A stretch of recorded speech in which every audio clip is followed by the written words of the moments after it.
J'ai envie de vous montrer comment est-ce qu'on simplifie une oreille. Alors, il y a plein de formes d'oreilles différentes, mais de manière générale, il y a quand même une forme qui prépondère. On va l'étudier ensemble. On a un espèce de demi-cercle dans lequel il y a un trou, mais je marquerai pas tout du trou, dans lequel il y a encore un autre trou. Ensuite, on a un lobe qui est plus ou moins gros en fonction du style, de la morpho, mais voilà. Il peut être gros, ou il peut aussi être plutôt inexistant. Il y a des gens qui n'ont pas beaucoup de lobes. On va avoir le trou. On a aussi ça, là je sais pas comment ça s'appelle, mais c'est très important aussi, je trouve. Souvent les gens le représentent en tout cas. Mais ce qui compte, c'est qu'on garde cette espèce d'unité de... Ça fait un joli tourbillon, et il n'y a pas de forme qui...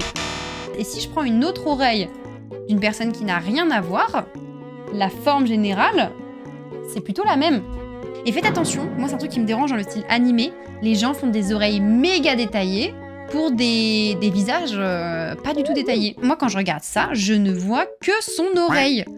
Vous voyez, là on a des espaces vides, on a un regard qui attire l'œil, ok, mais là il se passe tellement de choses. Après ça peut être un style très assumé, mais sachez que ça va forcément attirer l'œil. Personnellement, pendant longtemps je dessinais les mêmes oreilles que les Disney, et je trouve que ça matche bien. Regardez, elle a pas beaucoup de détails dans son oreille.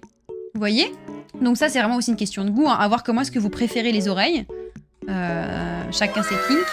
Mais voilà, prenez le temps d'étudier ce genre de détails et de vraiment comprendre par vous-même.